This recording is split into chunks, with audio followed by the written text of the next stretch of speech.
நன்மைகளை குறித்தும் அதுக்குரிய தண்டனைகளை குறித்தும் தான் இன்றைக்கி ஆண்டவர் தலைப்பாக கொடுத்துருக்காரு. நம்ம எல்லாரும் கண்களை மூடி நம்ம ஒரு நிமிஷம் தேவனை நோக்கி பார்க்கலாம். பரலோக பிதாவே, அன்பின் தகப்பனே, நீர் எங்களை நேசிக்கிறவர் அப்பா.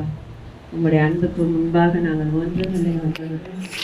இந்த வேலையில் தேவன் நீங்கள் எல்லாவற்றையும் செய்து எங்களை பலப்படுத்துகிற தேவன், வழி நடத்துகிற தேவன், உங்களுடைய காலத்தில் எங்களை தாழ்த்துகிறோம் அப்பா. பேசுங்க, நாங்கள் கேட்குறோம். எங்களை எல்லாவற்றையும் தேவன் தாமே எங்களை ஆளுகை செய்யுங்க. பரிசுத்தாவே உள்ளாவி இருக்குப்பா. எங்களுக்கு என்று நியமித்த தூதர்கள் எங்களை பாதுகாத்து கொள்ளட்டும். உங்களுடைய வார்த்தை ஒன்றும் சிதறி போகாதபடிக்கு எங்கள் உள்ளத்தில் ஏற்றுக்கொள்ளத்தக்கதாக என் தேவன் எங்களை பலப்படுத்துங்க. நல்ல இருதயமாக எங்கள் இருதயத்தை கர்த்தர் பலப்படுத்துகிறாக ராஜா. நீர் பேசும், நாங்கள் கேட்கிறோம். இயேசுவின் நல்ல நாமத்தில் பிதாவே, அல்லேலூயா. நமக்கு மீறுதல் செய்யாம இருக்கவே முடியாது. கண்டிப்பா மீறுதல் ஒரு நாளும் எதனா ஒரு விஷயத்துல செய்வோம். நீ போகாதன்னா சில வேலை என்ன பண்ணுவோம், பரவாயில்ல போயிட்டு வந்துடலாம் அப்படின்ட்டு ஓடுவோம். இல்லை நிறைய விஷயங்கள் அப்பா அம்மா சொல்றது கூட சில வேலையெல்லாம் நம்ம மீறி செயல்படுவோம். ஆனால் ஆண்டர் என்ன பண்ணுறாருனாக்கா, நிறைய நம்ம ஆரம்ப காலத்துல இருந்தும் சரி இப்பவும் சரி, சங்கீதம் 32:1-2 சொல்லியிருக்கு, எவனுடைய மீறுதல் மன்னிக்கப்பட்டதோ எவனுடைய பாவம் மூடப்பட்டதோ அவன் பாக்கியவான்னு சொல்றாரு. அப்போ அந்த எவனுடைய அக்கிரமம் கர்த்தர் எண்ணாது இருக்கிறாரோ, எவனுடைய ஆவில் கபடமில்லாது இருக்கிறதோ அவன் பாக்கியவான். இப்போ இதெல்லாம் சொல்லி அவர் பாக்கியவான் சொல்லி நம்மளை என்ன பண்றாரு, நம்மளை பலப்படுத்துகிறார். அவருடைய வார்த்தையில மீறுதெல்லாம் நான் மன்னிக்கிறேன். பாருங்க, இன்னும் தான் மன்னிச்சுட்டு இருக்காரு, தொடர்ந்து செய்கிறோம், மன்னிச்சுக்கிட்டே இருக்காரு இல்லையா. அப்படிப்பட்ட ஆண்டவர் தான் நம்மளை பலப்படுத்துறாரு. அப்போ நம்மளுடைய சிந்தையில தான் வருது, என்ன வருது, மீறுதலுக்குரிய சிந்தை. நம்ம பிரதர் கூட சொன்னாங்க, சிந்தையில தான் கொண்டு வந்து வைக்கும். அப்போ இந்த வார்த்தை நம்ம என்ன பண்ணுது, பாக்கியவான், நான் மன்னிக்கப்பட்டதோ அப்படின்னு சொல்றாங்க. நம்மளை பாக்கியவானாய் மாற்றுகிற தேவனா இருக்கிறார். சங்கீதம் 103 எல்லாருக்கும் தெரிஞ்சு, 103:3 எல்லாருக்கும் தெரியும்.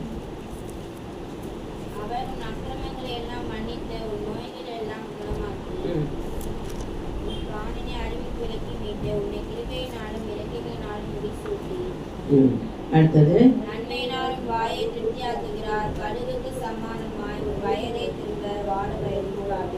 இந்த 3 வசனத்தை பார்த்தீங்கன்னாக்கா 1, 2, 3 போட்டுக்கலாம். அந்த 3வது வசனம் ஒரு பாயிண்ட், 2வது வசனம் 2வது பாயிண்ட், 4வது வசனம் 2வது பாயிண்ட். இப்படி போட்டுக்கும் போது என்னன்னா, அவரு நம்மளை பிராணனை அழிவுக்கு விளக்கி கிருபையினால் இருக்க முடிசூட்டுகிறாரு. உன் அக்கிரமங்கள்லாம் மன்னித்து உன் நோய்களை எல்லாம் குணமாக்குகிறார். அப்ப நன்மையினால் நம் வாயை திருப்தி ஆக்குகிறார். கழுகு இதை நம்ம அறிக்கை பண்ணணும். அறிக்கை பண்றப்ப கண்டிப்பா ஆண்டவர் நம்மை ஆசீர்வதிக்கிறார். அதுலேயே 10-12 படிங்க அந்த வசனத்துல.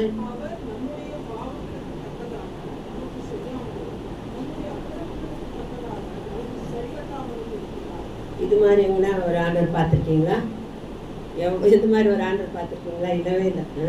அவ்வளோ ஒரு நல்ல தேவன் நமக்கு இருக்கார். நம்முடைய பாவம் தக்கதாக நமக்கு செய்யலை, அக்கிரமம் தக்கதாக நமக்கு சரி கட்டாததான் இயேசு ஆண்டவர் நம்ம கூட இருக்கார். அதனால தான் நமக்காக பரிந்து பேசுறாரு. அப்பா என் பிள்ளை விடுங்கப்பா, என் பிள்ளை ஏதோ திருந்திடுவா, என் பிள்ளை கொண்டு போறேன், என் பிள்ளை செய்வா அப்படின்னு சொல்லிட்டு நம்ம மேல அதிக அன்பு வைத்து தேவன் நடத்துகிறவரா இருக்காரு. 12வது வசனம் படிங்க.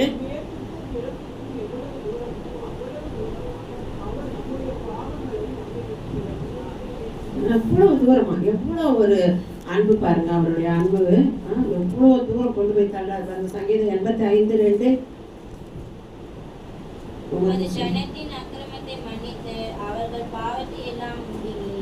அப்படிப்பட்ட தகப்பன் தான் நம்ம கூட இருக்கிறாரு. சங்கீதம் 130:7-8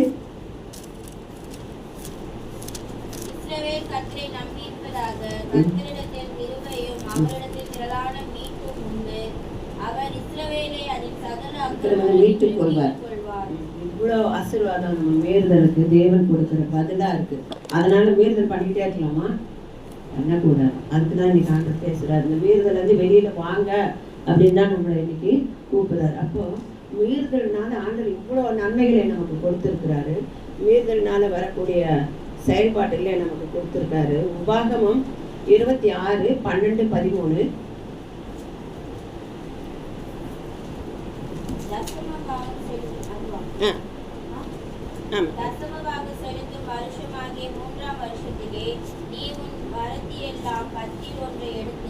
தேவியனும் பரதேசியும் திக்கற்ற பிள்ளையையும் விதவையும் வாசல்கள் சொன்னபடி அவர்களுக்கு கொடுத்து தீர்ந்த பின்பு நீ உன் தேவனாகிய கர்த்தருடைய சந்நிதியில் போய் அவரை நோக்கி, தேவரீர் எனக்கு கொடுத்த எல்லா கட்டளைகளின்படியும் நான் பரிசுத்தமான பொருட்களை என் வீட்டிலிருந்து எடுத்து வந்து லேவியனுக்கும் பரதேசிக்கும் திக்கற்ற பிள்ளைக்கும் விதவைக்கும் கொடுத்தேன். உம்முடைய கட்டளைகளில் ஒன்றையும் நான் மீறவும் இல்லை, மறக்கவும் இல்லை. அல்லேலூயா. தேவன் சொல்றாரு, இந்த இடத்துல இந்த காரியங்கள்லாம் செயற்படுத்தணும். தசமபாக காரியத்தில் மாத்திரம் இல்லை, திக்கற்ற பிள்ளைகள் இதெல்லாம் செய்யணும். கட்டளைகளுக்கு மீறக்கூடாது. அதை தான் இந்த இடத்துல நமக்கு ஆண்டவர் நமக்கு அழகாக சொல்லித்தரார். கட்டளைகளை மீறக்கூடாது. லேவியராகமம் 27:30 கூட எழுதி வச்சுக்கோங்க. ஏன்னா தேவன் மீறுதலினால இப்படிப்பட்ட சூழ்நிலைகளை மீறாதபடிக்கு, கட்டளை மீறாதபடிக்கு நாம் செயல்படுறதுக்கு நமக்கு தேவன் ஒரு ஆசீர்வாதத்தை வச்சிருக்காரு. ஆனால் இன்னொரு வேதத்தில் இன்னும் சில காரியங்களை நம்ம பார்க்கும்போது கட்டளைகளை மீறுறது ஒரு சூழ்நிலைகள் இருக்கு. எதுக்கெல்லாம் மீறலாம்? அவருடைய கட்டளைகளை, அந்த நியமங்களை எதுக்கு மீறி இருக்காங்க நமக்கு வேதத்தில் அதனுடைய காரியங்களை கர்த்தர் வந்து இந்த இடத்துல எழுதி வச்சிருக்காரு. படிங்களேன். யாத்திராகமம் 1ஆம் அதிகாரம் 15-16. கர்த்தருக்கு பயப்படுகிறவங்க என்ன பண்ணிருக்காங்க?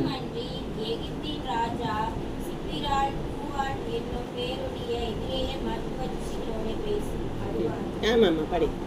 நீங்கள் எபிரேய ஸ்திரீகளுக்கு மருத்துவம் செய்யும் போது அவர்கள் மணியின் மேல் உட்கார்ந்திருக்கையில் பார்த்து, ஆண் பிள்ளையானால் கொன்று போடுங்கள், பெண் பிள்ளையானால் உயிரோடு இருக்கட்டும் என்றான். மருத்துவச்சிகளோ தேவனுக்கு பயந்ததினால் எகிப்தின் ராஜா தங்களுக்கு இட்ட கட்டளைப்படி செய்யாமல் ஆண் பிள்ளைகளையும் உயிரோடே காப்பாற்றினார்கள். ஆமென். பாருங்க, தேவனுக்கு பயந்து இந்த ராஜாவோட கட்டளையை மீறி என்ன பண்ணியிருக்காங்க? அந்த மருத்துவச்சிகள் தேவனுடைய ஜனங்களுக்கு நன்மை செய்கிறவர்களாக காணப்பட்டார். அப்போ அந்த மீறுதல் ஆண்டவர் என்ன பண்ணியிருக்காரு? மன்னிச்சுட்டாங்க. என்ன பண்றாருன்னா 20வது வசனம் படிங்களேன். இது நிமித்தம் தேவன் மருத்துவச்சிகளுக்கு நன்மை செய்தார், ஜனங்கள் பெருகி மிகுதியும் வளர்த்து போனார்கள். அடுத்தது, மருத்துவச்சிகள் தேவனுக்கு பயந்ததினால் அவர்களுடைய குடும்பங்கள் தலைப்புப்படி செய்தார். அப்போ தேவனுக்கு பயப்படுகிற பயம் இந்த மீறுதலை மன்னிக்கக்கூடியது. ராஜாவுடைய கட்டளையை மீறுதலுக்கு ஆண்டவர் மன்னிச்சுட்டு அவர்களை ஆசீர்வதிக்கிறார். அப்போ மீறுதல் எதுக்கு பண்ணணும்? தேவ ஜனங்களுக்கு விரோதம். இப்போ நம்மளை போய் எடுத்து ஒரு 4 பேரை நீ கொலை செய்யணும்னு சொல்லிட்டு ராஜா சொன்னாக்கா நம்ம செய்வோமா? செய்ய மாட்டோம். ஏன்னா கர்த்தருக்கு பயப்படுவோம். என்ன பண்ணி வேணா என் தலையை எடுத்துட்டு போ, என்னை கொண்டு போடும், நான் வந்து என் பிள்ளைங்கள தேவ ஜனத்தை நான் கொல்ல மாட்டோம். அந்த வைராகியம் நமக்குள்ளே இருக்கா? இருக்குல்ல? அப்போ நம்மளை தேவன் ஆசீர்வதிக்கிறவராக இருக்காரு. அப்போ இந்த மீறுதல்னால, இது வந்து இப்படிப்பட்ட மீறுதலில் தேவன் என்ன பண்ணியிருக்காரு? அந்த மருத்துவர்களுக்கு நன்மை செய்திருக்கிறார் ஆண்டவர். அவர் குடும்பத்தை தழைக்கும்படி செய்திருக்கிறார். நம்ம எஸ்தர் ராஜாத்தியை பார்க்கும்போது, எஸ்தர் ராஜாத்தியை பொறுத்தவரை எஸ்தர் 3ஆம் அதிகாரம் 3வது வசனத்தை பாருங்கள். அது நிறைய நீங்கள் வீட்டில் போய் அந்த 3, 4, 6ஆம் அதிகாரம் 3ஆம் வசனம் பண்ணுங்க.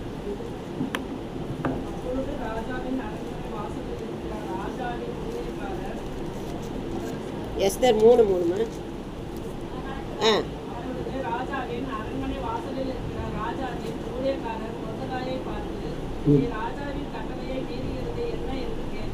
இது உங்களுக்கு இந்த சம்பவம் எல்லாம் தெரியும். ஆமானை வணங்கி நமஸ்கரித்து வந்தார்களாம். அந்த அகாஸ்வேரு ராஜா கூட இதுவாக இருக்கிற அந்த ஆமானை பார்த்ததும் இந்த ஒர்க் பண்ணுற எல்லாருமே என்ன பண்ணியிருக்காங்க? வணங்கி தலை வணங்கி வணக்கம் சொல்லணுமா.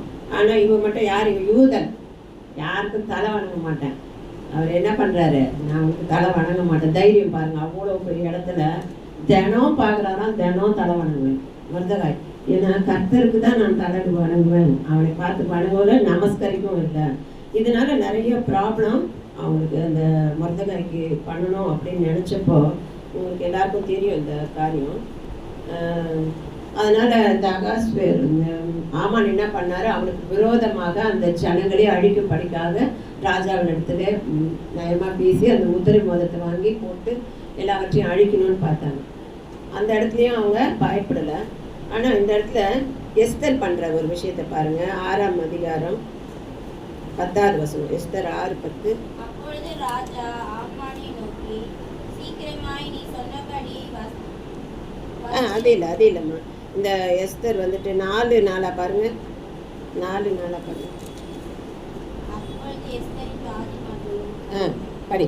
அப்பொழுது எஸ்தரின் தாதிமார்களும் அவளுடைய பிரதானிகளும் போய் அதை அவளுக்கு அறிவித்தார்கள். அதனாலே ராஜாத்தி மிகவும் துக்கப்பட்டு மொர்தெகாய் உடுத்தியிருந்த இரட்டை எடுத்துக்கொண்டு அவனை உடுத்துவிக்கிறதற்கு வஸ்திரங்களை அனுப்பினாள். அவனோ அவைகளை ஏற்றுக்கொள்ளாது இருந்தான். 5:2 படிங்க. இப்போ ராஜா ராஜஸ்திரியாகிய எஸ்தர் முற்றத்தில் நிற்கிறதை கண்டபோது அவளுக்கு அவன் கண்ணில் தயை கிடைத்ததினால் ராஜா தன் கையில் இருக்கிற பொன் செங்கோலை எஸ்தரிடத்திற்கு நீட்டினான். அப்பொழுது எஸ்தர் கிட்ட வந்து செங்கோலின் நுனியை தொட்டாள். ஏன் தெரியுமா? இந்த இடத்துல எஸ்தர் என்ன பண்றா? மொர்தெகாய் கிட்ட சொல்லி எல்லாவற்றையும் கற்பித்து தனக்கு கற்பித்தபடி எல்லாம் செய்த இந்த எஸ்தர் என்ன பண்றாங்க? போய் பரவாயில்ல, என் ஜீவனே போனாலும் கூப்பிடவே இல்லை. ஆனா இவங்க அரண்மனை முற்றத்துல போய் நின்றுட்டாங்க. தன் உயிரே போனாலும் பரவாயில்ல அப்படின்னு சொல்லிட்டாங்க. இப்போ தேவன் ஜனங்களுக்காக நம்ம எழும்பி நிற்கும் போது, அந்த மீறும் போது தேவன் நம்ம ஆசீர்வதிக்கிறவரா இருக்கு. நிறைய மிஷினரிகள்லாம் அப்படிதான். நிறைய பேர் மிஷினரி ஸ்டோரி படிங்கன்னு அதுக்கு தான் அடிக்கடி சொல்றது. மிஷினரிகள்லாம் எல்லாவற்றையும் எல்லாம் இந்த இடத்துல ஜனங்களை மனுஷனை பிச்சு தின்ற இடத்துல கூட அவங்க போய் அந்த இடத்துல ஊழியம் செய்திருக்கிறாங்க. சரி, அப்படிதான் செய்யும்போது அவரை கொண்டுட்ட பிறகு அவங்க மனைவி போய் திரும்பவும் பரவாயில்லன்னு சொல்லிட்டு அதே இடத்துல போய் நம்ம செய்வோமா? அவங்க செஞ்சுருக்காங்க. அதனால மிஷினரி ஸ்டோரி படிக்கும்போது நமக்கு இது பெலனா இருக்கும். அவர்களை நோக்கி தான் எஸ்தர் ராஜா உடனே கேட்கிறார், உனக்கு என்ன வேண்டும்? நீ கேட்கிற மன்றாட்டு என்ன? அப்ப நன்மை கிடைக்குதா இல்லையா? அந்த இடத்துல போய் தன்னுடைய நம்முடைய வாழ்க்கையில தேவனுக்காக நீ வைராகியம் எடுத்து ஒரு ஸ்டெப்பு நம்ம முன்னால போனா கூட தேவன் அந்த இடத்துல கிரியை செய்கிறவரா இருக்கார். ராஜாவுக்கு தயவு கிடைக்கணும்னா அது தேவன் இடத்துல இருந்து வந்தாதான், மனுஷன் மூலயமா வந்தாதான் அந்த தயவு கிடைக்கும். நீ தேவனுக்காக நீ வைராகியம் பாராட்டி நீ ஒரு ஸ்டெப் எடுத்து வச்சுன்னா மீதி 95 அவர் நடத்துவார். அன்றவரே இல்லை அன்றவரை நான் வைராக்கியமா நான் நடத்துறேன், இந்த இதை நான் தைரியமா செய்யறேன், எனக்கு கூட துணையா இருங்கன்னு சொல்லி பாருங்க. அந்த இடத்துல தேவனுடைய மகிமை வெளிப்படும், நன்மை கடந்து வரும். பயப்படக்கூடாது, ஜெபிக்க முடியும். ஜெபிங்க, உட்காந்து பக்கத்தில் ஒரு ஃப்ரெண்டை கூப்பிட்டு உட்கார வச்சுட்டு ப்ரேயர் பண்ணுங்க, சபைக்காக பண்ணுங்க, பயப்படாதீங்க. ஆண்டவர் நம்ம ஒவ்வொரு காரியத்தை அப்போதான் ஆண்டவர் நமக்கு என்ன பண்ண முடியும், அந்த இடத்துல இருந்து அதனால தான் ஆமான் தான் செய்த துருக்கு மரத்திலேயே போடப்பட்டான். எதுக்காக சொல்ல வரேன்னாக்கா, அந்த தேவனுக்காக வைராகியம் பாராட்டுற ஒரு பிள்ளைக்கும் தேவன் பரத்துல இருந்த நன்மைகளை கட்டளையிடுகிறவராக காணப்படுகிறார். நம்ம மீறுதல்கள் நன்மையான காரியமா இருந்தால் ஆண்டவர் அதை செயல்படுத்துவார். ஆனா மீறுதல்னால நிறைய தண்டனைகளும் வரும். நிறைய விஷயங்கள் நிறைய பேருக்கு தண்டனைகள் வரும்னு சொல்லிட்டு நம்ம வேதத்துல அதுக்கு ஏற்ற காரியங்கள் இருக்கு. நம்ம மீறுகிறோம், நமக்கு நிறைய விஷயங்கள்ல தண்டனை வருது. எப்படி பார்த்தீங்கன்னாக்கா, சில வேளையில தவறான முடிவு எடுத்து செய்யும் போது நமக்கு அதில் பிரச்சனை வரும். அதில் பிரச்சனை பணம் நஷ்டம் ஆகி வந்திருக்கா இல்லையா? நம்முடைய அவசர தனத்தினால மீறுதல்னால அது ஆண்டவர்கிட்ட கேட்டு செஞ்சோம்னா அது நல்ல வழிக்கு போகும். அந்த ஒரு காரியம் நல்ல நன்மையான காரியம் நடக்கும். நம்முடைய மீறுதலை நம்ம ஜாக்கிரதையா நம்ம செயல்படணும். நம்முடைய காரியத்தை உசியா ராஜாவை பற்றி எல்லாருக்குமே தெரியும். 2 நாளாகும் 26:18 அவருடைய மீறுதல் பாருங்க. 26:18 2 நாளாகும் 26:18. ராஜாவாகிய உசியாவோடு எதிர்த்து நின்று, உசியாவே, கர்த்தருக்கு தூபம் காட்டுகிறது உனக்கு அடுத்ததல்ல. தூபம் காட்டுகிறது பரிசுத்தமாக்கப்பட்ட ஆரோனின் குமாரராகிய ஆசாரியருக்கே அடுக்கும்.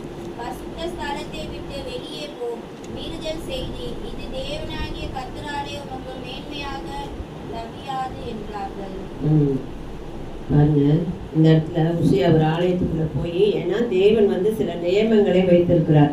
அந்த நியமத்தை மீறி ஆசாரியருடைய அந்த பலிபீடத்துல போய் தூபம் காட்டும்படிக்காக போகும்போது ஒரு பெரிய ராஜா அவங்கள கூட இந்த யார் ஆசாரியர்கள் செய்யாத கர்த்தருக்கு பிரியம் இல்லாத காரியம் அப்படின்னு சொல்லிட்டு எச்சரிப்பு கொடுத்தா உடனே என்ன பண்ணிடணும், வந்திருக்கலாம். ராஜா அப்படிங்கிற மாதிரி உள்ள போனதுனால, அவர் மீறி போனதுனால என்ன நடக்குது பாருங்க. அதுக்கு அடுத்த வசனம்,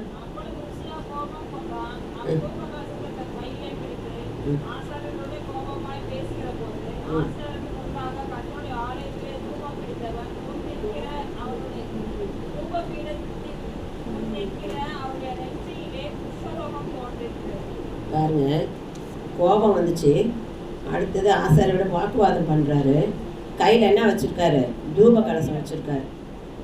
ஆனால் அதே இடத்துல ஆண்டவர் அவனுக்கு மீறுதலுக்குரிய தண்டனை ஆண்டவர் அந்த இடத்துல கொடுக்குறாரு. நெற்றியில் குஷ்டம் வந்தாக்கா என்ன பண்ணுவாங்க, பாளையத்துக்கு புறம்பே தள்ளி விடுவாங்க. ஆனால் கடைசியில் அவன் மரணம் அடையும் நாள் மட்டும் என்ன பண்ணிட்டு இருந்தாராம், குஷ்டரோகத்திலே இருந்தாருன்னு சொல்லிட்டு போடப்பட்டிருக்கும்.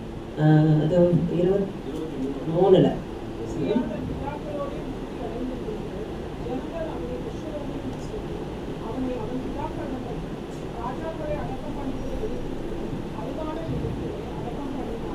பாருங்க எவ்வளோ ஒரு போர் பாருங்க. ஒரு ராஜாவுக்கு எவ்வளோ ஒரு ஒரு காரியங்களா, ஒரு அவமானத்துக்குரிய காரியம் நடந்தது. நம்ம ராஜாக்களும் ஆசாரியர்களும் ஆக்கி வச்சிருக்காரு.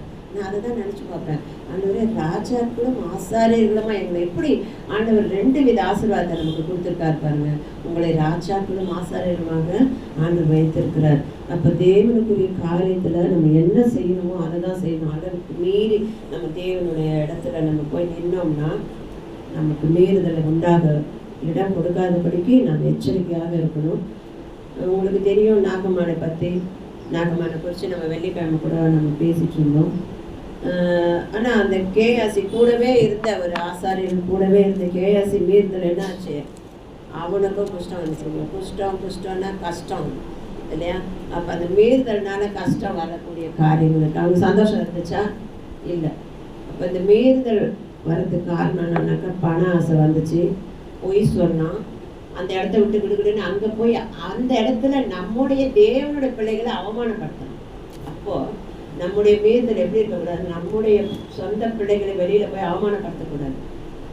அது மீறுதல் இல்லையா? மீறுதல். நம்முடைய ஆண்டவருடைய பிள்ளைகளை போற்றி புற ஜாதிகள் இடத்துல போய் நம்ம அவமானப்படுத்தக்கூடாது. நமக்குள்ளே பேசி ஜெபிச்சுக்கலாம், இந்த மாதிரி இந்த பிள்ளை தப்பு பண்ணுது, இதாவது ஜெபம் பண்ணிக்கலாம், நமக்கு சொல்லிக்கலாம். அப்போ மீறுதல் வெளியில் கொண்டு போய் அந்த வார்த்தையை சொன்னோம்னா அது அவமானம். ஆதாயத்துக்காக அவங்க கொடுக்குற ஆதாயத்துக்காக நம்ம கூட இருக்கிற சகோதரர்களை பழியை போட்டு செய்யறது தவறு. ஆசாரியனுக்கு விரோதமாக அவனுக்கு இது தலைவராக இருக்கிற காரியத்தில் அந்த இடத்துல போய் பின்தொடர்ந்து போய் சொன்னதும் தவறு. நிறைய மீறுதல்கள் அந்த இடத்துல இருந்தது. வாழ்க்கையில் அவங்க கடைசி வரைக்கும் அவங்க சந்ததியே என்ன வச்சு குஷ்டரோகத்தில். அப்போ மீறுதலுக்குரிய காரியங்கள் காரியங்களை நம்ம ரொம்ப எச்சரிக்கையாக இருக்கணும். அந்த இடத்துல போகக்கூடிய காரியங்களை குறித்து நம்ம ரொம்ப ரொம்ப ஜாக்கிரதையாக இருக்கணும். உங்களுக்கு எல்லாருக்கும் தெரியும், ஒரு ஆசாரியன் என்றால் ஒரு ஊழியக்காரன், ஒரு கிறிஸ்தவர்களாக இருந்தாலும் நம்ம எப்படி ஜாக்கிரதையாக இருக்கணும்னு அதுக்கு உதாரணமாக தேவன் வைத்திருக்கிறது ஏலி தாத்தா தெரியும்ல எல்லாருக்கும். 1 சாமுவேல் 2:12 பார்த்தீங்கன்னா தெரியும், படிங்க. மக்களாக இருந்தார்கள், அவர்கள் கர்த்தரை அறியவில்லை. 2:12 அவருக்கு யார் அறியலையா? ஆசாரியர் பிள்ளைங்க கர்த்தரை அறியலைன்னா அந்த பிள்ளைங்களை எப்படி வளர்த்துருக்காரு பாருங்க. நம்முடைய பிள்ளைகளை எப்படி வரணும், தேவனை அறிந்து கொள்ளக்கூடிய பிள்ளைகளை வளர்க்கறதுக்கு. அப்போ நாம மீறுறோம். நம்ம பிள்ளைங்க நம்ம வளர்க்கலைன்னா நாம மீறுதல் செய்யணும். நம்ம பிள்ளைகளை நம்ம கர்த்தரை அறியவில்லையா, வளர்ந்து வாலிப பிள்ளைகளாகி அந்த கரியெல்லாம் எடுத்து ஜனங்களுடைய அந்த பலி செலுத்துறதுல எல்லாத்தையும் அவங்க போய் எடுத்து தின்றதுலேயே தான் இருக்கிறாங்க. அப்போ இப்படிப்பட்ட சூழ்நிலையில வாலிபத்தின் பாவத்திற்கு மீறுதல் காரணம் யாரு? ஏலி தான். அதே நேரத்தில் அந்த பிள்ளைங்க தேவனை அறியவில்லை. ஆசாரியர் நிலை எப்படி இருக்கு? அப்போ நாம கர்த்தரை அறிந்த நம்ம வீட்டில் நம்ம பிள்ளைகள் தேவனை அறிந்திருக்கக்கூடிய சந்தர்ப்பம் இருக்கணும். நம்ம செபிக்கிறத அந்த பிள்ளைங்க பார்க்கணும், நம்ம வேதம் வாசிக்கிறத அந்த பிள்ளைங்க அறியணும். அந்த பிள்ளைங்க கர்த்தர் யார் என்று அறிந்து கொள்ளக்கூடிய அட்வைஸ் நம்ம பண்ணிக்கிட்டே இருக்கணும். அப்போ நம்ம மீறாதபடிக்கு நம்ம எச்சரிக்கையாக இருக்க முடியும். நமக்கு என்ன, நம்ம பிள்ளைங்களை செல்லம் கொடுத்து வளர்த்தோம்னா நம்ம மீறுதல் செய்கிறோம் என்று அர்த்தம். தேவனுடைய சமூகத்துக்கு நம்ம எந்த ஒரு காரியத்திலையும் பிள்ளைங்க கர்த்தரை தேடணும். 20 நிமிஷத்தில் 25 நிமிஷத்தில் அதுங்க போய் ஒரு ஜெபம் பண்ணுறதோ ஒரு ஆன்லைனில் ப்ரே பண்ணுறதை நம்ம நிறுத்தக்கூடாது. பண்ணட்டோன்னு விடணும். அந்த நேரத்தில் நீ 100 மார்க் எடுக்க போகிறதில்ல. அது இப்போ ஜெபத்தை பண்ணிட்டு எடுத்தினா 100 எடுக்கலாம் இல்லையா? அந்த ஒரு காரியத்தை நம்ம நினைவு நம்ம பிள்ளைங்க கர்த்தரை அறிகிற அறிவும் பயமும் அந்த பிள்ளைங்களுக்கு உண்டாக்க நாம தான் காரணமாக இருக்கணும். ஏன்னா அந்த ஜனங்கள்லாம் அந்த கர்த்தரின் காணிக்கையே வெறுப்பாக என்ன காரணமாக இருந்தாங்க. அந்த காணிக்கை அதை படித்து பார்த்தீங்கன்னா ரொம்ப வேதனை இருக்கும். மனுஷர் கர்த்தரின் காணிக்கை வெறுப்பாக எண்ணினாருன்னா அவங்களுக்கு அந்த பலி செலுத்துறதே அவங்களுக்கு என்ன ஆயிடுச்சு? வேதனை. மீறி நடப்பாங்க. அந்த வசனம் இருக்கும் பாரு, மனுஷர் கத்தரி ஜனங்களை நடப்பித்த விதம் என்னவென்றால், இவனாகிலும் ஒரு பலியை செலுத்தும் காலத்தில் இறைச்சி வேகும் போது ஆசாரியனுடைய வேலைக்காரன் 3 கூறுள்ள ஒரு ஆயுதத்தை தன் கையிலே பிடித்து வந்து, அதனாலே கொப்பரையிலாவது பானையிலாவது சர்வத்திலாவது கட்டியினாலாவது முத்துவான். அந்த ஆயுதத்தில் வருகிறதையெல்லாம் ஆசாரியன் எடுத்துக் கொள்வான். அப்படி அங்கே சீலோவிலே வருகிற இஸ்ரவேலருக்கெல்லாம் செய்தார்கள். எவ்வளவு பெரிய மீறுதல் பாருங்க. 2 சாமுவேல் 2:13 பாருங்க. அப்போ தேவன் எந்த அளவுக்கு அதனால அந்த வாலிபர் பாவம் கர்த்தருடைய சந்நிதியில் மிகவும் பெரிதா இருந்தது. 29:30 படிங்க. 25 ஃபர்ஸ்ட் படிங்க. 2:25.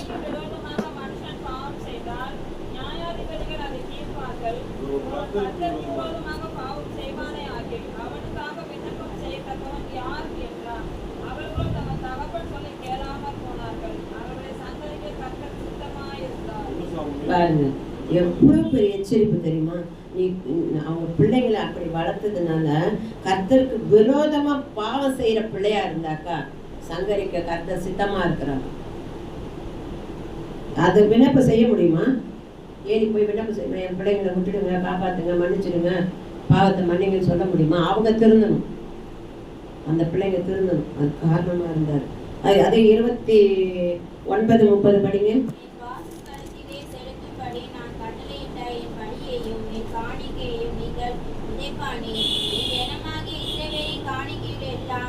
பிரதானமானவைகளை கொண்டு உங்களை கொழுக்க பண்ணும்படிக்கு நீ என்னை பார்க்கிலும் உன் குமாரரை மதிப்பானேன் என்கிறார்.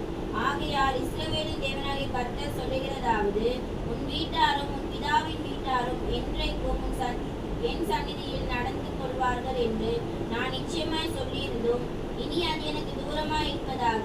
என்னை கனம் பண்ணியவர்களை நான் கனம் பண்ணுவேன், என்னை அசட்டை பண்ணுகிறவர்கள் கனீனப்படுவார்கள் என்று கர்த்தர் சொல்லுகிறார். இவ்வளோ பெரிய எச்சரிப்பு ஆண்டவர் ஏலியை பார்த்து சொல்றாரு. அதே நேரத்தில் அவனுக்கு கொடுக்கப்பட்ட ஒரு பெரிய ஆசீர்வாதம், என் சன்னதியில் நீங்கள் தொடர்ந்து நடத்தணும், என் ஆண்டவருடைய ஆராதனைக்கு ஆசாரியனா இருக்கணும்னு சொன்னது எனக்கு தூரமாக இருப்பதாக. அப்போ கொடுக்கப்பட்ட ஆசீர்வாதத்தை தூரம் போகிறதுக்கு காரணம் என்னன்னா மீறுதல்.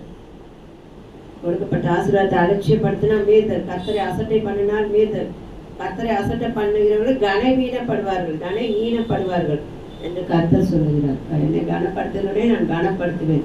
எனக்கு அடிக்கடி அந்த வசனம் எனக்கு ரொம்ப பிடிக்கும். கர்த்தரை கனப்படுத்தும் போது நம் கனமடைய கர்த்தர் கண்டிப்பாய் நம்ம கைவிட மாட்டார். அதனால தான் ரொம்ப ஜாக்கிரதை. ஒரு ஆசாரியன் வீட்டிலேயே இப்படி நடக்குது. அதனால ரொம்ப ரொம்ப நம்ம பிள்ளைங்களை நம்ம அப்படியே கர்த்தருக்குள்ள வழி நடத்தணும். அந்த பிள்ளைங்களை எப்போவும் தேவனை நோக்கி பார்த்து ஜெயம் எடுக்க நம்ம கற்றுக் கொடுக்கணும். நம்ம இப்போ கடந்த வெள்ளிக்கிழமை நம்ம பார்த்தோம் ஆதாம் ஏவாளை குறித்து. ஆரோக்கியம், அதாவது ஆரோக்கியம் இல்லாமல், ஆத்மாவில் ஆரோக்கியம் இல்லாமல் நிறைய காரியங்கள் நம்ம பற்றி பேசணும். ஏவாள் வந்துட்டு மீறுதல் பண்ணினாங்க. நான் என்ன சொன்னேன்னாக்கா, அந்த பழம் பேசினாங்க, பறிச்சாங்க, சாப்பிடக்கூடாது இல்லையா? சாப்பிடாம எடுத்துட்டு போய் ஹஸ்பண்டை காட்டியிருக்கணும். எவ்வளோ ஆண்டவர் கனித்தரும் செடி நிறைய கனித்தருக்கு, இது ஒன்று தான் வேணும். எதை நம்ம தொடாதன்றமோ தொடுறோமோ, பூக்களை பறிக்காதுன்னா கண்டிப்பாக பறிப்பாங்க. இது ஊட்டியிலலாம் போனீங்கன்னாக்கா எல்லா இடத்துலையும் பூக்களை பறிக்க கொஞ்ச நேரத்தில் பார்த்தா 5 பூ பார்த்துருக்கேன், பார்த்தா ஒரு பூ காணாமல் போயிருக்கோம். ஐயோ யாரோ எடுத்துட்டாங்கம்மா அப்படின்னு. இப்போ அங்கங்கே கேமரா இருக்கு, அப்போலாம் கேமரா கிடையாது. இப்போ என்ன சொல்லுவாருன்னா பயம். நம்ம கேமரா எல்லாத்துக்குமே நம்ம என்ன பண்ணுவோம், ஏன்னா எல்லாருக்கும் சண்டை போடுவாங்க வந்து அப்படின்ற பயத்தில் இருக்கும். ஆனால் இந்த ஏவாள் பறிச்சுட்டு போய் ஹஸ்பண்டை காட்டியிருக்கலாம். ஆதாம்கிட்ட காட்டிட்டு சாப்பிடலாமாங்க, இது மாதிரி சொல்கிறாங்க, கர்த்தர் வேணான்னு சொல்லியிருக்காரு, இவன் இப்படி சொல்கிறான் அந்த சாத்தான் அப்படின்னு சொல்லியிருக்காங்க. சொல்லலை, மீறுதல் பண்ணதுனால தான் இன்றைக்கி பாவம் உலகத்தில் வந்துச்சு. அப்புறம் ரொம்ப ரொம்ப மீறுதலுக்குரிய காரியங்கள்னால தான் நமக்கும் அந்த இதுவாக இருக்கிறதுனால சில வேலையில் நம்ம ஆண்டவரோட அர்த்தத்தினால நினைக்கப்பட்டு இருந்த நமக்கே என்ன பண்ணுறோம், சில வேலையில் மீறுகிறோம். அதனால தான் இன்றைக்கி ஆண்டவர் நமக்கு புத்தி சொல்கிறாரு, அட்வைஸ் கொடுக்குறாரு. இஸ்ரவேலில் அரசியா ராஜா பற்றி உங்களுக்கு தெரியும். அவர் வந்து தேவனை அறிந்த மனுஷன். ஆனால் விக்கிரகத்துக்கு பேசுகிறதும் விக்கிரகத்துக்கு காரியங்கள் செலுத்துறதும் நல்லதுனால அவனுடைய மீறுதல் பார்த்தீங்கன்னாக்கா தெரியும். ரொம்ப ரொம்ப என்ன பண்ண, ராஜாவுக்கு நல்ல சேவகர்கள் கூட இருந்தாங்க. 2 ராஜாக்கள் 1:2 படிங்க. மீறுதல் செய்கிற ராஜா. 2 ராஜாக்கள் 1:2. அகசியா சமாரியாவில் இருக்கிற தன் மேல் வீட்டிலிருந்து வியாதியின் வழியாய் விழுந்து வியாதிப்பட்ட இந்த வியாதி நீங்கி பிழைப்பேனோ என்று எக்ரோனின் தேவனாகிய பாகால் செப்புக்கிடத்தில் போய் விசாரியுங்கள் என்று ஆட்களை அனுப்பினான். எங்க அனுப்புறாரு? பாகால் பாகால் தீர்க்கதரிசிக்கு அனுப்புறாரு. கர்த்தருடைய மனுஷனா இருந்துக்கிட்டு அப்படி சொல்றாரு. ஆனா 16வது வசனத்துல படிங்களேன். அவனை பார்த்து இஸ்ரவேலின் தேவன் இல்லை என்றோ நீ எக்ரோனின் தேவனாகிய பாகால் செப்புக்கிடத்தில் விசாரிக்க ஆட்களை அனுப்பினாய். ஆதலால் நீ ஏறின கட்டிலிருந்து இறங்காமல் சாகவே சாவாய் என்று கர்த்தர் சொல்லுகிறார் என்றார். எலியா அப்படி சொல்லி அனுப்பிச்சிட்டாரு. சாகவே சாவாய் தீர்க்க தரிசன வார்த்தையாக சொல்லிட்டாரு. அதனால கோவம் வந்து என்ன பண்ணாரு, ஒரு 50 பேரா லீடர்ஸை வச்சு அனுப்பினா வானத்துல இருந்து அக்னி போடணும், ஒரு 50 காலி ஆயிடும். திருப்பியும் வானத்துல இருந்து காலி ஆயிடும். ஆனா அவங்ககிட்ட ஒரு நல்ல சேவகர் இருந்தால 3ஆவதா வந்தவன் என்ன பண்றான், மண்டிட்டு என்னுடைய ஜீவனும் கூட வந்திருக்கவங்க ஜீவனும் உனக்கு இதுவா இருக்கட்டும், பிரியமா இருக்கட்டும் சொல்லி நீங்க வாங்க அப்படின்னு சொல்லி கூப்பிட்டு போய் அது எப்படி நம்ம பேசுகிற வார்த்தை பாருங்க. அவனுடைய கோபத்தை ஆற்றும்படிக்கான மீறாதபடிக்கு இந்த சேவகர் செய்யறான். அந்த 3 அதை நான் ரொம்ப இன்னைக்கு ரொம்ப ஆசையா படிச்சுட்டு இருந்தேன். ஒருத்தர் கோபமா இருக்கும்போது கூட அந்த இடத்துல பேசுகிற வார்த்தை அவங்களை கோபப்படுத்தி மீறாதபடிக்கு அந்த மனுஷன் பேசி அந்த இடத்துல கொண்டு போய் திரும்பவும் தன் எஜமான இடத்துல கொண்டு போனா, ஆமா நான் சொன்னது அப்படி என்ன பண்ணுவேன், கட்டில இருந்து நீ பாக்காத மீறி கத்தரை விட்டு நீ தூரம் போனாலும் நீனு இப்போ படுக்கையிலே தான் போவேன் அப்படின்னு சொல்லிட்டு தண்டனை கொடுக்கப்பட்டிருக்கு. அப்போ ஆனா ஆண்டவர் வந்து அப்படியே விடுறதுங்கிறார். அந்த கத்தரை தேடுகிறவர்களுக்கு என்ன பண்றாரு ஆண்டவர், நன்மை தண்டனை இல்லாம அவங்களை பாதுகாக்கிறாரு. இசைக்கிய ராஜாவுக்கு வந்துச்சு தண்டனை, ஒரு தண்டனை கிடையாது, அவர் சாகுன்னு சொல்லிட்டாரு, தண்டனை கிடையாது. அது இவர் பயந்துக்கு சொன்னாலும் சரி பொழைச்சிரு 5 வருஷம் அப்படின்றாரு. தண்டனையில இருந்து ஆண்டவர் அவனுக்கு என்ன பண்றாரு, அதாவது நமக்கு எல்லாமே செய்தேனே. அப்ப நன்மை செய்யறவர்களுக்கு ஜீவன் ஆசீர்வாதமா ஆண்டவர் தருகிறவரா இருக்காரு. அவர் மீறுதல் பண்ணல, அழறாரு, தனக்கு செய்த காரியத்துல கர்த்தத்துல அழறாரு. அழும்போது அவருக்கு தண்டனை எதுவும் இல்லாதபடிக்கு நடத்துறாரு. பெரும்பாலுள்ள ஸ்திரீ பத்தி உங்களுக்கு தெரியும், கூட்டத்தின் நடுவில் அடிச்சு பிடிச்சி நசுக்கி போய் பண்ண முடியுமா, ஏற்கனவே கலைக்கணும், எல்லா பைசா போச்சு, அப்படியே ஊந்துதான் போயிருக்கணும். ஆனா அவங்க போய் எல்லாம் எப்படிதான் ஜனங்க மிதிச்சு போடுவாங்க. ஒரு கூட்டம்னால எப்படி ஜனம் மிதிக்கும், அது இயேசு வந்திருக்காருன்னு அவ்வளவு கூட்டம் இருக்கும், மிதிப்பட வேண்டிய சூழ்நிலை. எல்லாத்தையும் மீறி என்ன பண்றாங்க, தேவனுடைய வஸ்திரத்தை தொட்டுறாங்க. அப்போ அந்த மீறுதலை வந்து தேவன் வல்லமையை வெளிப்படுத்தி எல்லாருக்குமே ஆசீர்வாதமாக்கிறார். அப்போ நம்முடைய ஆசை இன்னைக்கு என்ன, நீங்க பிரசன்ன உங்களுடைய ஆலயத்துல வர ஆண்டவருடைய ஆராதனையில உங்களுடைய பிரசன்னம் என்ன தொடணும்னு வாங்க. அதனால தான் சொல்றேன், ஆராதனை மிஸ் பண்ணக்கூடாது. சினிமாவுக்கு டிக்கெட் கொடுத்து இப்பெல்லாம் விலை அதிகமாக எனக்கு தெரியாது, எவ்வளோ ரேட்டுன்னு கூட தெரியாது. அவ்வளோ ரேட்டு கொடுத்து சினிமா வாங்கிட்டு நீங்கள் பாதி இன்டர்வல் டைமுக்கு நீங்கள் போவீங்களா படத்துக்கு? கர்த்தருடைய பிரசன்னம் என்ன தொடரும். நாங்களாம் சின்ன சொல்லுவோம், ஸ்க்ரீன் திறக்கிறதுக்கு முன்னால் போய் உட்காந்துக்கணும். அந்த வெள்ளை அந்த அட்வர்டைஸ்மெண்ட் வரும் ஸ்டேட்டஸில், அதில் இருந்து பார்த்தா தான் படம் முழுசாக பார்த்தா மாதிரி இருக்கும் இல்லையா கார்த்தி? படம் விளம்பரம் வரும், விளம்பரத்துலேருந்து பார்த்தா தான் அந்த ஸ்க்ரீன் திறக்கணும். ஒரு பெரிய ஸ்க்ரீனு அந்த பக்கம் அந்த அப்படியே இந்த பக்கமும் அந்த பக்கமும் அப்படியே பிரியும். அதுல இருந்து இப்படி ஒரு அதுல இருந்து பார்த்தா தான் ஒரு திருப்தி ஏற்படும். அப்போ இந்த கர்த்தருக்கு மட்டும் எப்படி நம்ம சுகத்தை எப்படி நம்ம நடக்கிறோம் அதை யோசிச்சு பாருங்க. அப்புறம் நசுக்கப்பட்டு அந்த பிரசனம் அந்த தொடுதல் எனக்கு வேணும் ஆண்டவரை, அந்த வல்லமை எனக்கு வேணும். இன்னைக்கு எப்படி ஆராதனை இருந்துச்சு, எப்படி பாடல் இருந்துச்சு, தேவன் எல்லாவற்றிலும் தேவன் அப்படி ஒரு பிரசன்னத்தை கொடுத்துக்கிட்டே இருந்தார். அதனால தான் சொல்றேன், முதல்ல வந்து அதை பெற்றுக்கொள்ளுங்கன்னு சொல்றோம். அதனால அந்த ஜனக்கூடத்தில் போய் அந்த வல்லமையை பெற்றுக்கிட்டு அதே போல நாமளும் தேவனுடைய ஆராதனை ஆசீர்வாதத்திலும் நம்ம எல்லாவற்றிலும் கடந்து போய் நம்ம பெற்றுக்கொள்ளும்படிக்காக தேவன் நமக்கு பலன் தரும்படிக்காக ஜெபத்தில் வைங்க. கர்த்தர் உங்களை ஆசீர்வதிப்பாரு. ஏன்னா ஆண்டவர் நமக்கு அதிகாரம் கொடுத்துருக்காரு. சகல நோய்களையும் மத்திய 4 படிச்சு பார்த்தீங்கன்னா தெரியும், சகல 4:23-24 படிச்சீங்கன்னா தெரியும், சகல வியாதிகளை நீக்கி சொஸ்தமாக்குகிற தேவன் தான் நம்முடைய தேவன். அப்போ மீறுதலினால வருகிற தண்டனையிலிருந்து ஆண்டவர் சொஸ்தமாக்கி விட தேவன் கரங்களை கொண்டு விரித்து காத்து கொண்டு இருக்கிறார். மத்தேயு 10:1 பாருங்க. அப்பொழுது அவர் தம்முடைய 12 சீஷர்களையும் தம்மிடத்தில் வரவழைத்து அசுத்த ஆவிகளை துரத்தவும் சகல வியாதிகளையும் சகல நோய்களையும் நீக்கவும் அவர்களுக்கு அதிகாரம் கொடுத்தார். பசங்க ஸ்வீஷர்களே மீறுதல் பண்ணுவோம், நம்ம மீறுதல் பண்ணுறோம். ஆனால் அதிகாரத்தையும் பிசாசு துரத்தவும் நோய்களை குணமாகவும் அதிகாரத்தை கொடுத்துட்டாருங்க. எப்படிப்பட்ட ஒரு ஆண்டவர் பாருங்க. மீறு பண்ணுவான். வந்து பேதுரு மீறுவாருன்னு தெரியும், ஓடி போயிட்டாரு ஆண்டவரை விட்டு. மீறுவார் தெரியும், ஆனாலும் அவர் அதிகாரம் கொடுத்துட்டாருங்க. பிசாசு துரத்தவும் நோய்களை குணமாக அவருக்கு அதிகாரம் கொடுத்துட்டாரு. ஆனால் அந்த மீறுதலை உணர்ந்த பிறகு அபிஷேகப்பட்ட பேதுரு எப்படி எழுப்பி பேசினாரு. ஜனங்களை எல்லாரும் கூப்பிட்டு 3000 பேர் ரட்சிக்கப்படும்படிக்காக, 5000 பேர் ரட்சிக்கப்படும்படிக்காக. அந்த துணி காரணம் என்னன்னா தேவனுடைய வல்லமை, பரிசுத்த வல்லமை பெற்றுக்கொண்டதுனால தான். அப்போ தேவனுடைய ஆசீர்வாதம் மீறுதல் பண்ணாலும் மன்னிச்சு கொண்டு வந்து அபிஷேகத்துல நடத்துகிற தேவன் தான். அதிகாரத்தை கொடுத்துட்டாரு. அந்த அதிகாரத்தை பிரயோஜனப்படுத்த நாம தான் அதை முன்னிருந்து செய்யணும். ரட்சிப்பின் நிச்சயத்தையே நமக்கு கொடுத்துருக்காரு. கர்த்தர் சாதாரணமானவர் அல்ல. நீடிய சாந்த மிகுந்த கிருபையும் என்னாங்க 14-17 போட்டிருக்கோம். அக்கிரமத்தின் மீது மன்னிக்கிற தேவனா இருக்கிறார். இது 14-20 படிங்க, ரொம்ப நல்லா இருக்கும். அந்த மோசேக்கிட்ட ஆண்டவர் பேசுறது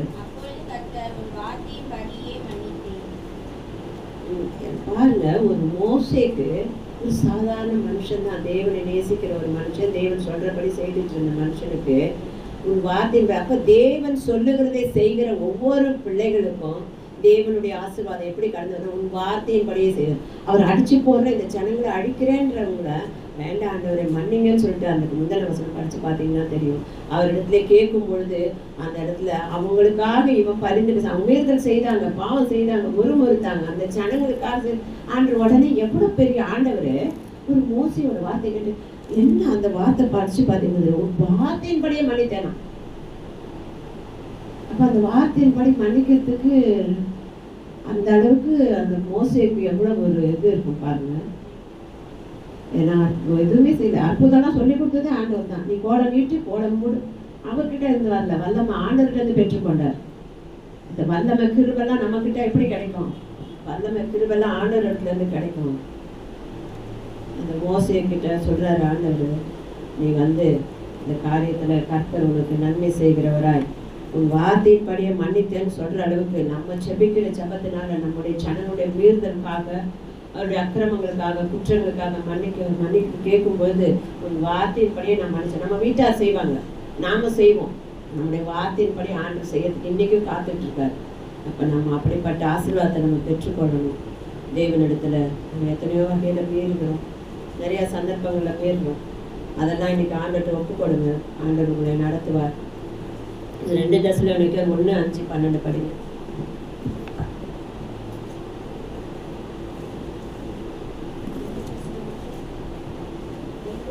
1:5.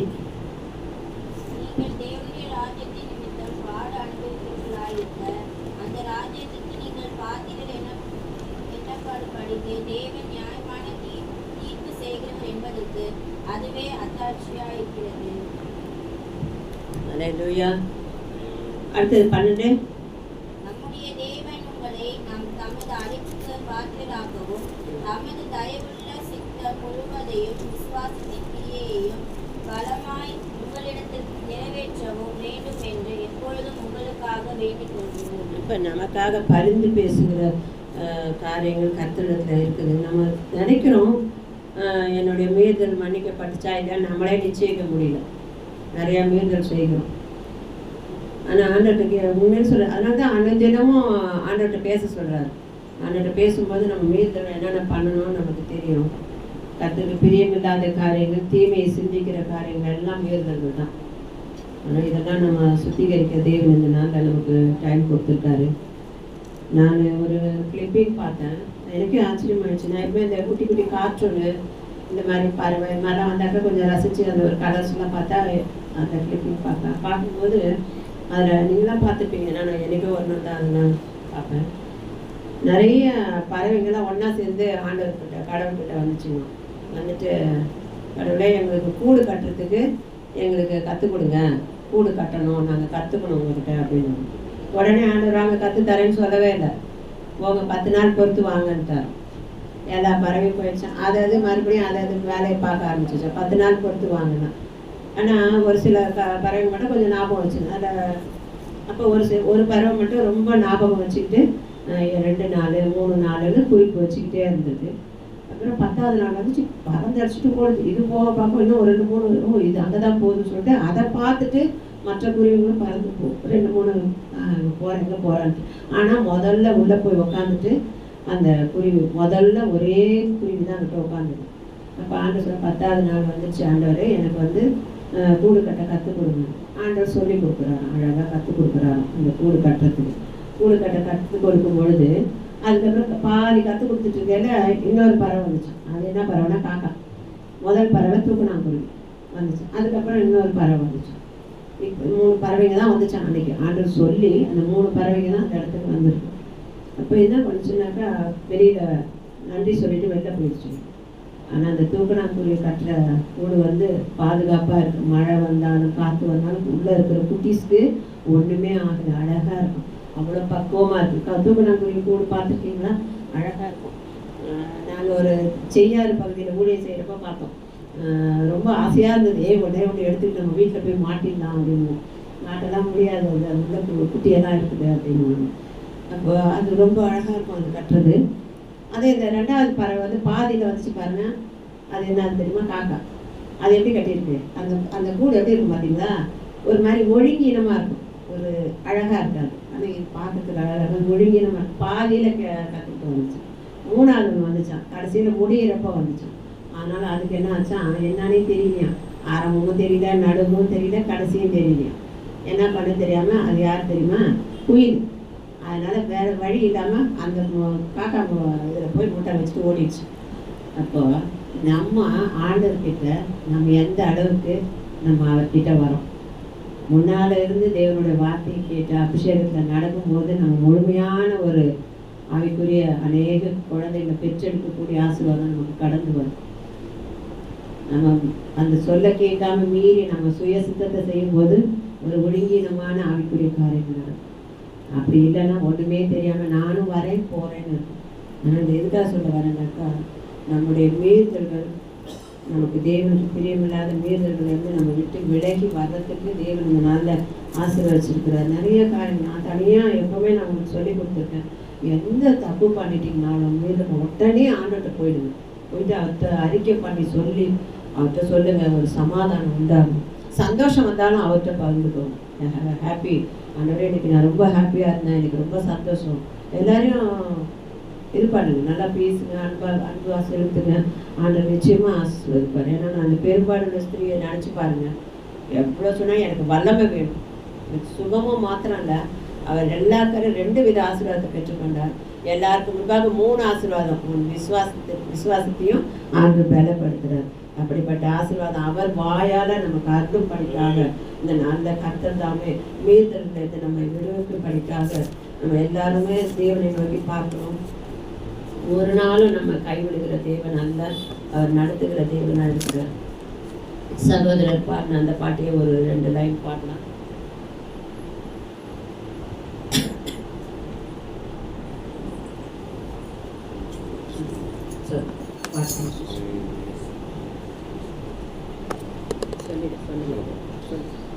ஹல்லேலூயா. இன்னைக்கு எவ்வளோ ஒரு அருமையான உங்களோட கூட கடவுள் பேசியிருக்காரு பார்த்தீங்களா? மீறுதல்கள் வாழ்க்கையில் மீறாமல் யாராவது நம்ம இருக்கிறோமா? நம்ம அப்படியே எல்லாமே பரிசுத்தமான பாதையில் போயிட்டு இருக்கோமா? இல்லை. மீறுதல்கள்ன்றது அடிக்கடி நடக்கக்கூடிய ஒரு காரியம் தான். ஆனால் அதுலேருந்து நம்ம எப்படி நம்ம திருத்திக்கணுன்றது தான் ரொம்ப முக்கியமாக. ஹல்லேலூயா. ஏன்னா நல்ல ஒரு விஷயத்தை புரிஞ்சுங்க, மீறுதல் இல்லாத இடமே இல்லை. நோட்டீஸ் ஒட்டாது, என்ன ஒட்டாதீங்கன்னு போடுவான், இங்கே எச்சில் துப்பாதீன்னு போடுவான். அங்கே தான் என்ன பண்ணுவான், என்ன பண்ணுவானுங்க, அவன் போர் அடிச்சு ஃபுல்லாகவே நோட்டீஸ் ஒட்டாது சவுறு ஃபுல்லாக எழுதினா கூட அவனுக்கு மனசு என்ன வராது, மறுபடியும் அங்கே அதே தப்பு தான் பண்ணுவானுங்க. ஆனால் ஒரே ஒரு கேள்வி மட்டும் சொல்கிறேன், ஒரு விஷயம் மட்டும் சொல்கிறேன். நோட்டீஸ் இங்கே ஒட்டாமல் இருந்தால் உங்களுக்கு ஒரு 20,000 சன்மானம் வழங்கப்படும் அப்படின்னு சொன்னால் என்ன பண்ணுவாங்க? அவங்க பேரை சொல்லிடணும். யாரெல்லாம் முன்னாடி நோட்டீஸ் ஒட்டினாங்களோ அவங்க பேரை சொன்னால் இந்த இனிமேல் ஒட்டாமல் இருந்தால் 20,000 உங்களுக்கு வழங்கப்படும் சொன்னால் கொடுப்பாங்களா? ஒட்டுவாங்களா? ஏன் ஒட்ட மாட்டாங்க? என்ன வருது? டப்பு வருது. கரெக்டா இல்லையா? ஆனா உண்மையிலே சொல்ற பாருங்க, பணம் ஒரு விஷயம் இல்லை. கர்த்தர் நமக்கு கர்த்தருடைய வார்த்தைக்கு நீங்க கீழ்ப்படிஞ்சீங்கன்னா உண்மையிலே பல நன்மைகளை தரேன்னு சொல்றாரு. அப்ப கூட நம்ம மீறி நடக்கும். அதுதான் நீ அதுக்காக தான் இந்த உதாரணம் சொன்னான். அது நோட்டீஸ் ஒட்டாத உனக்கு 20,000 ரூபாய் தரேன்னு சொன்னா அவன் மீறி நடக்க மாட்டான். ஆனா நம்ம கர்த்தருடைய வார்த்தையை நீ மீறி நடக்காம இருந்தா உன் வாழ்க்கையில பல நன்மைகளை வச்சிருக்கேன்னு சொல்றாரு. உபாகமம் 30 எடுங்கன்னா 30 சொல்றாரு பாருங்க, பல நன்மைகளை உங்களுக்கு வச்சிருக்காரு. கர்த்தருடைய வார்த்தைக்கு கீழ்ப்படிஞ்சு நடந்தனா. உபாகமம் 30:1 வாசிங்க. 1:2 உபாகமம் 30:1 பாருங்க, பல ஆசீர்வாதங்களை வச்சிருக்காரு கடவுள் நமக்கு.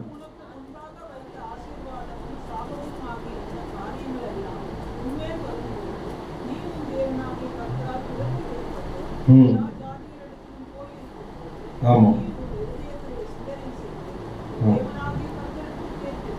ஆமா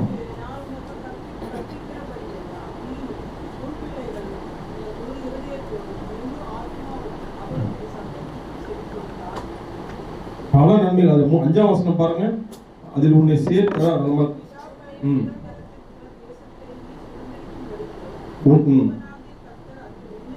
உனக்கு நன்மை செய்து உன் பிதாக்களை பார்க்க உன்னை நீ கீழே தொடர்ந்து வாசிட்டு வந்தீங்கன்னா, நீங்க தொடர்ந்து வாசிங்க 9ஆம் வசனத்துல, அப்பொழுது உனக்கு நன்மை உண்டாகும்படி உன் தேவனாகிய கர்த்தர் உன் கைகள் செய்யும் எல்லா வேலைகளிலும் உன் கர்ப்பத்தின் கனியிலும், நோட் பண்ணுங்க, உன் மிருக ஜீவனின் பலனிலும் உன் நிலத்தின் கனியிலும் உனக்கு பரிபூர்ணம் உண்டாக செய்வார்.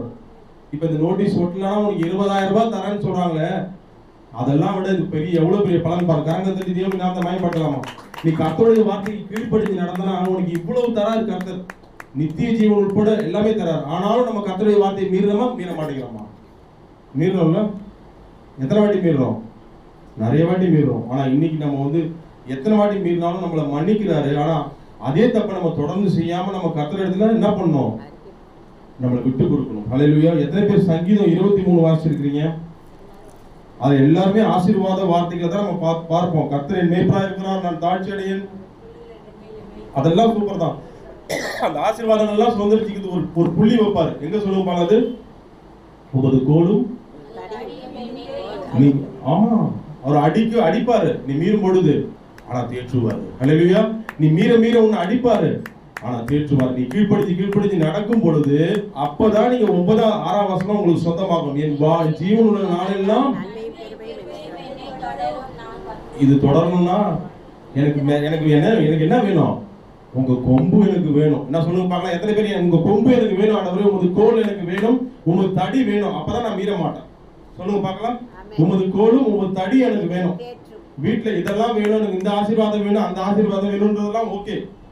அது நிலைச்சு நிக்கணும்னா உங்க கொம்பு எனக்கு முதுகு மேல எப்பவுமே வச்சு வேணும். ஓகேவா? இந்த நம்ம வீட்டுல பாலை தூக்கி போடாதீங்கன்னு இந்த சின்ன பசங்கிட்ட சொல்லிட்டு, மம்மி இவங்க போறாங்க, இவங்க பிராணம் போற அளவுக்கு போய் கத்தி சொல்லி பாரு. அப்ப கூட பாலை தூக்கி அந்த ஓட்டு மேல போறானுங்க இந்த சின்ன பசங்க. எத்தனை வாட்டி மீறானுங்க, மீறிட்டே இருக்காங்க. மறுபடியும் பார்த்தா துள்ளி குச்சி மான் மாதிரி ஓடி போயிடறானுங்க. அவங்கள பார்க்கறதுக்குள்ள ஓடிக்கிறானுங்க. இந்த திருடம் போலீஸ் அந்த மாதிரி இங்கேயே ஓடிக்கிறானுங்க. நம்ம இன்னும் பெரிய குற்றம் எதுக்கு அந்த மீறிடுறானுங்க. ஆனா கொஞ்சம் யோசிச்சு பாரு, அந்த வயசுக்கு அப்படிதான் இருக்கும். ஆனா நமக்கு டிஸ்டர்பன்ஸ், வீட்டுல பேஷன்ஸ் இருக்கிறாங்க, மேல டொப்புன்னு போறானுங்களா, ஒரு மாதிரி ஆயிடுறாங்க. அப்ப ஒரு மாதிரி நமக்கு ஒரு இரிட்டேட்டிங்கா இருக்குல்ல. கொஞ்சம் யோசிச்சு பாரு, அவங்க சின்ன வயசுல அப்படிதான் இருப்பானுங்க. அதுவே ஒரு 40 வயசு ஆளுங்க சின்ன வயசுல கிரிக்கெட் வச்சு 6 அடி அப்படி சொல்லியிருந்தா எப்படி இருக்கும்? உங்களுக்கு எப்படி இருக்கும்?